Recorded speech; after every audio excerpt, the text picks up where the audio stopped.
Coming up on the Carter Cadence. There's games that we shouldn't have been in at all. And it was all because of how they carried themselves on the practice field. It's how they carried themselves in the hallways. It's how they carried themselves everywhere, of being just that I'm not going to quit attitude. Yeah, I want to say, was it 3 regular season games that y'all lost last year, 2 in overtime, 1 by 1 point? I mean, y'all were a couple plays away from being an 8, 9, or even a 10-0 regular season team. It's marked in my brain. 6 plays and we're 10-0 in the first region title for Ringgold history.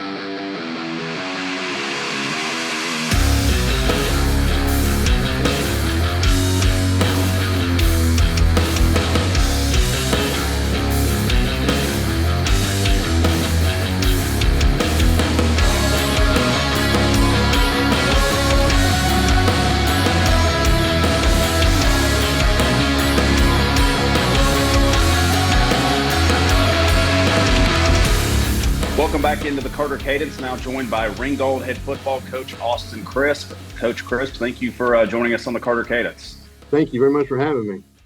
Absolutely. I think reading your bio, did I see where you graduated high school in 2011? I did. Okay, so you were the first coach I've ever interviewed that's the same age as me. So usually they're at least a few years older, never as young as I am. I always feel like I'm kind of trying to try to come off as an elder statesman, and I'm very researched in the history of football in the Northwest Georgia area, but admittedly I am still pretty young in the big scheme of things. So it's nice to actually interview a peer here for a second. Yeah, I noticed when you did. I noticed when you got Preston Pogue on there. That's what, double our age. Is that right? Yeah, I mean, and then we've got a few coaches that are still doing it. I think about like Frank Barden at Christian Heritage. I mean, they winning state titles when we were in kindergarten at Cartersville. So it's unreal, isn't it? Yeah, man. The most recent episode I had Coach Foster on from Cartersville, and he played for Coach Barden on that state championship team. I was like, I can't believe he's still doing it. It's amazing. Some of these guys just keep it going. But obviously you're a part of that next generation of coaches that's coming up here to kind of help move the game forward over the next 20, 30 years in our area. And for you, being from the area, I know you went to Gordon Lee. What is it like to be able to be a head coach and stay kind of close to the community that raised you? I know it's not exactly Chickamauga, but it's not very far. No, and really the communities are very similar. Yeah, they're both tight-knit communities. They both care about football for sure. Really and truly, it's a blessing.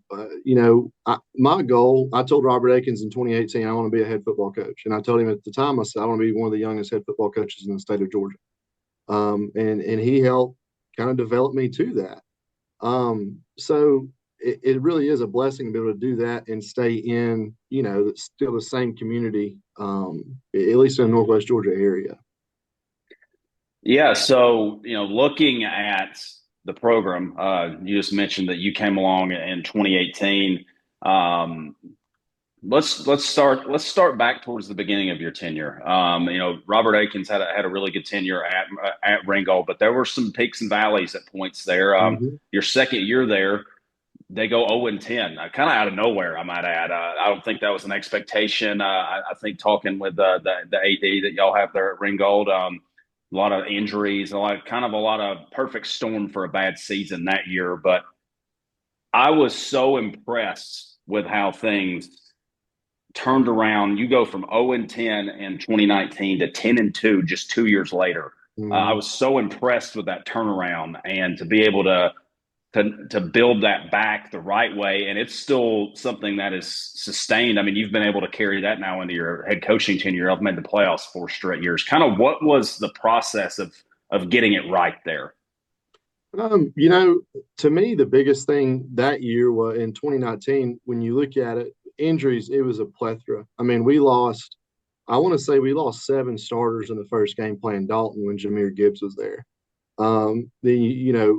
When you're looking at that and you lose all those juniors and seniors that year, the freshman and sophomore got to play. So it's no coincidence that you've got 2 years of of those guys, those young bucks playing a lot of varsity time to now they're juniors and seniors, well, you're going to have success because you can't, to me, athletes go a long ways, but experience goes a lot longer. Yeah, and looking big picture now, you got back to the playoffs. Now you've been in it 4 straight years. How has that sustained kind of what you built? I know you became the offensive coordinator in 2020.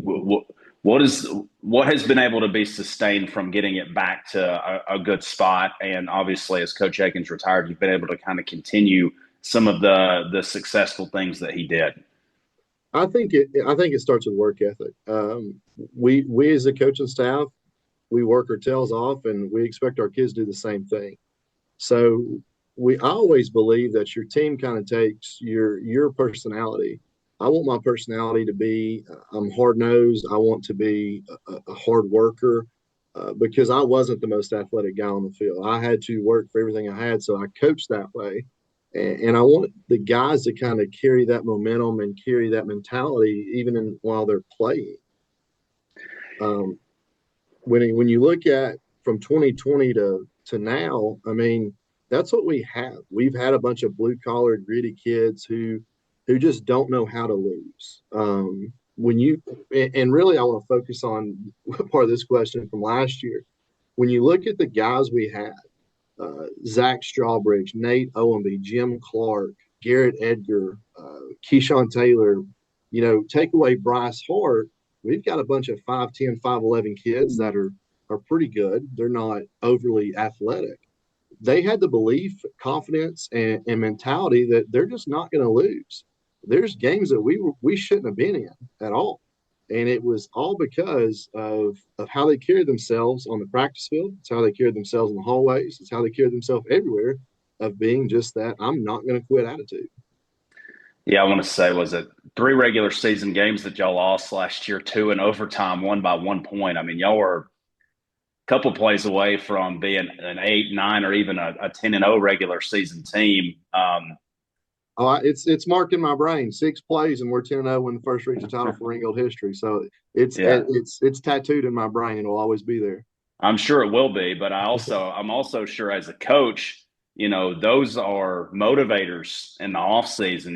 We were these handful of mistakes away from being going from a good team to a great team.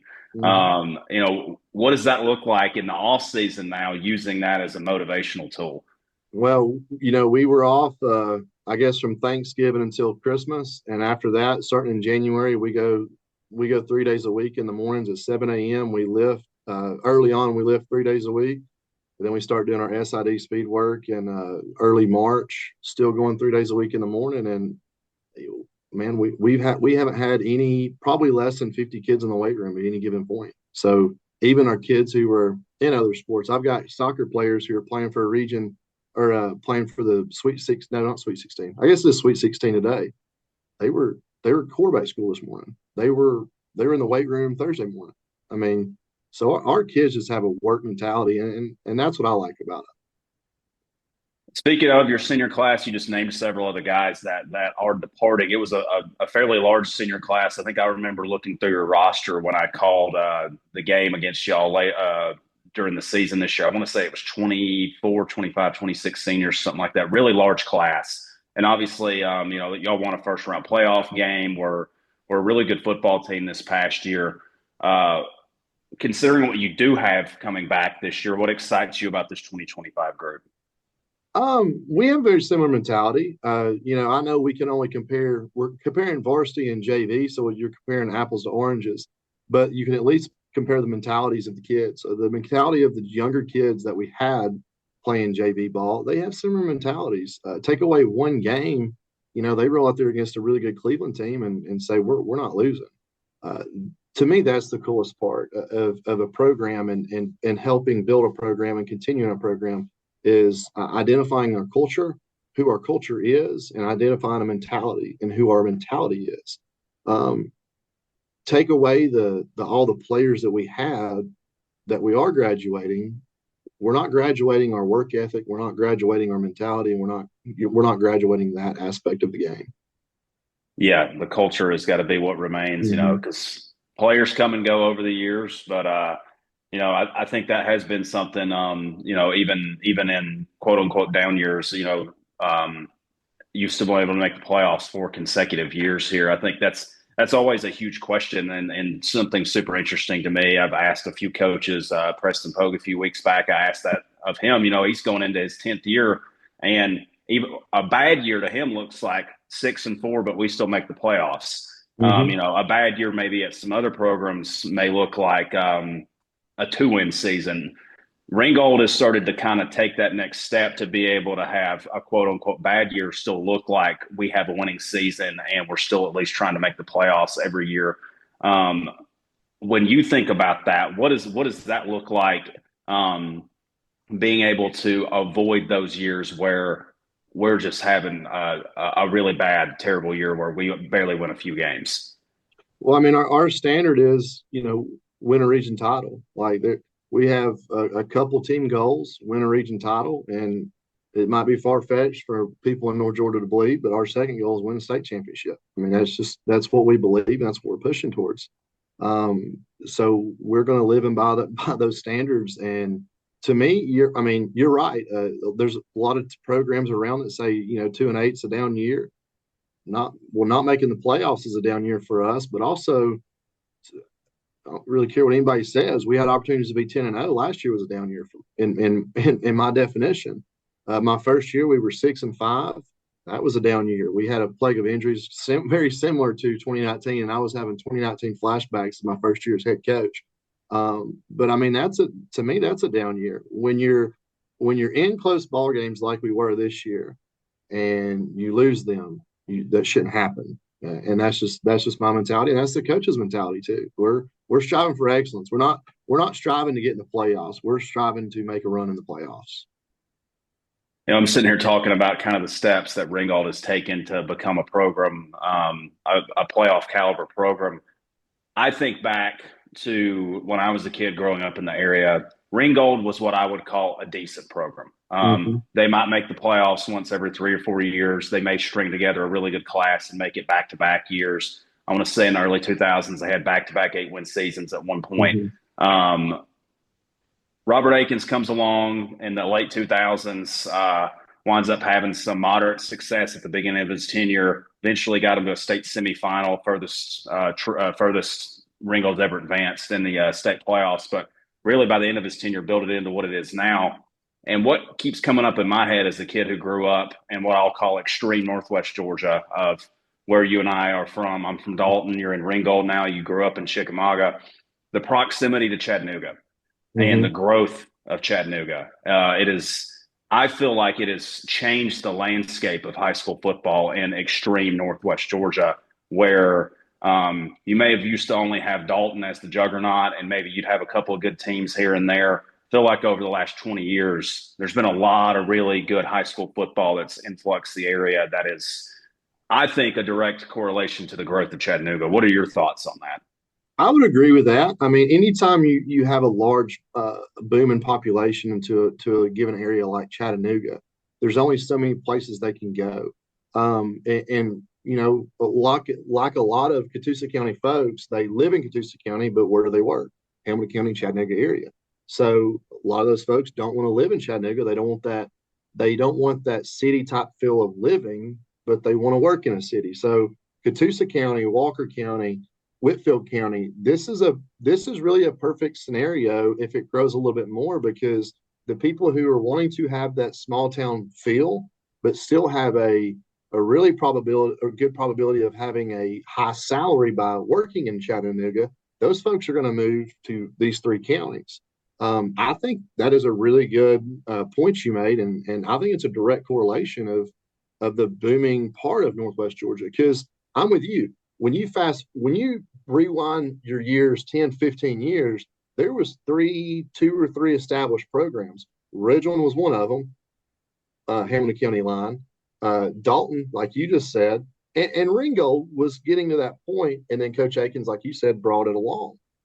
that's starting to move. I think it's going to start moving south and more south the longer we live and the more population grows in Chattanooga. Yeah, and it may grow into each other. I was just talking Mhm. to Coach Foster on the episode a couple of weeks ago of Atlanta keeps growing north, and now it's in the Bartow County. They're having kind of the same influx. It's just this area has got so much. When I was growing up, it was 3 yards in a cloud of dust is what high Mhm. school football looked like in this area. I think about my alma mater; it was massive offensive linemen. You Mhm. maybe had a few good athletes. Now you got athletes all over the field. I think about watching y'all roll out last year. Jeremiah Frost Mhm. looks. I mean, he is a massive stud of a running back for a sophomore. I remember when he rolled out as a freshman. I checked the roster twice his Mhm. freshman year. I was like, this guy's a freshman. Are you kidding me? This kid's 15 years old. Yeah. So yeah, I mean And I mean, that's just yeah, and I think about when I played, we played Bowden, which we had Mauricio Askew. We played Ridgeland. You had Devin Bowman. I mean, you had power back then, power five, not power four guys everywhere. But then you would play other teams, and it was like there was nobody going to college. Show me a North Georgia football team that doesn't have two or three, possibly four or five kids going to play college football. The talent's getting better. I mean, it really is. And I think if you were to take Catoosa County as a whole and merge our three schools together, we could hang with some of those 4 and 5A schools because of the talent. It's more sporadic without the county, but there's still a lot of talent within the county. Same thing with Walker County. You get Lafayette, Ridgeland, and Gordon. You merge those together, you've got some pretty good talent. I mean, it really is cool to see the way these athletes are developing in our area. yeah. I think back to LFO in the early 2000s. I think was 10-0 at one point. I Mm-hmm. think 2004 that was a really good football team. That there was a lot of kids who moved down from Chattanooga to LFO that year. I don't remember what the backstory was on that, but I don't want to I don't want to speculate on anything. I just know that was a really good LFO football team that Yeah, kind of it seemed was. to be a one-off at the time, Mm-hmm. where they randomly went 10-0. But yeah, it's been a lot of fun to see how Chattanooga has impacted Northwest Georgia football. It's something I've kind of followed over the last 10 or 15 years, and Ringgold has been a huge beneficiary of that. I mean, it's not just the high school football product; it's the whole area. Mm-hmm. I think of Ringgold as this quaint little downtown area. Still is, but if you drive up and down 75 right now, there's just houses being built left and Mm-hmm. right. I mean, it's really it's turned into I want to say a destination place to live. It's one of the when people say, "Oh, I want to live across the Georgia line," Ringgold's usually one of the first cities they think of. Mm-hmm. Absolutely. I agree with that 100%. Coach, I want to ask you about what your favorite coaching memory is. I know that you have had several years as an assistant and a coordinator, and now you're going into year three as a head coach. Do you have anything that stands out so far in your coaching career as a favorite memory of yours? That's a tough one. I have quite a few fond memories. I can tell you my least fond memory was my first loss as a head coach of Gilmer County, and that was a butt whipping. Uh, that was my least favorite memory. You know, I I really enjoyed my time at Lafayette High School. I've coached under Coach Fisher, Chad Fisher, who's at Calhoun now. He was at Northwest Whitfield. He is an unbelievable football coach. Um, I had a lot of fond memories with him. A lot of fond memories with Coach Akins. Honestly, when you talk about the memories, it's not necessarily the memories of coaching football. It's the memories of being around a table and eating with the coaches. It's Coach Akins dropping the aerator on my foot. It's things like that God. that you remember so much, and it's not necessarily the coaching. It's the camaraderie and the being around those guys constantly. Because really and truly, you can be mad at each other. I mean, we get my staff, we get mad at each other all the time. We're trying to, we're in it for the same goal. Uh, you know, those memories last forever, and so do the friendships. This is such a great profession, man. When you really look at it, we get to talk ball, we get to hang out with other guys and talk ball, we get to coach against each other. Uh, it's harder going back to the question. It's so hard to pinpoint just a couple memories, but that's a couple that really have nothing to do with football. Just been around the football guys. Yeah, that's funny, Coach Akins. I've talked with him a few times over the years when I was working for Channel 3 in Chattanooga. I've interviewed him a few times. He's certainly a character. I know he was really proud to have his son go be a head coach up at Walker Valley. And, I do think that is something that I will pick your brain for one last question here. I've noticed, at least in preseason games, you've played some kind of border wars with some teams from across the state line. I know that Don Patterson used to do that quite a bit. If you look at the history of Ringgold, there was a point in time where they played East Ridge, I want to say 10 or 15 years in a row in the 80s and 90s. Is that something we could ever see come back in the future for a regular season game, playing some teams across the state line? Because I do think it's kind of an interesting dynamic. It would be easier if TSSAA and GHSA would get on the same page with their rotating region schedules. Of course, we always have to wait for region schedules to come out before we can even talk about non-region games. The problem is TSSAA is on rotation year 1 and we're year 2. So like Heritage, they used to play I think they played Bradley Central. Well, they could do it for 1 year, but they couldn't do it the next year because Bradley's region changed and they had to have 8 or 9 region games versus Heritage, and it filled up the Heritage spot. I would love to. I love my goal is in non-region schedules and scrimmages is to scrimmage people we wouldn't ever see. We wouldn't normally see. We wouldn't see Dade County. They're a little bit smaller school population. We wouldn't see them. They're never going to be in our region. Same thing for Walker Valley and Tyner and Chattanooga Prep. I just think it's cool to see how other people are doing things and to see as many guys as possible. Yeah, and I know you've played some preseason games at Findlay the last couple of years. We did that a few times when I was in high school. I've told that story before on the show here. We played Ridgeland, and I was going into my senior year, and Von Bell was a rising sophomore. It's the hardest I've ever been hit in my life. We had one live kickoff each direction, and he ear-holed me, and it's the hardest I've ever been hit. And I had no idea who he was at the time, and now he's a guy who's still playing in the NFL. You know him now, don't you? Yeah, but that was at Findlay Stadium. That's such a cool event, and I wish more people would get involved with it because really and truly, that's the way. If we're going to have a border battle, that's the only way to do it. Because we're never going to be able to. I don't think we're ever going to be able to do a regular season game consistently. But at least having that game-like feeling at Findlay, it's a huge environment. Kids don't get to play in stadiums like that much, so. Man, that's such a cool event. I do wish more Georgia teams would hop on that. Yeah, I do too. That was just kind of a thought that popped into my brain here as we were wrapping up. Coach Austin Crisp from Ringgold High School. Coach, thank you for joining us on the Carter Cadence. Thank you very much for having me.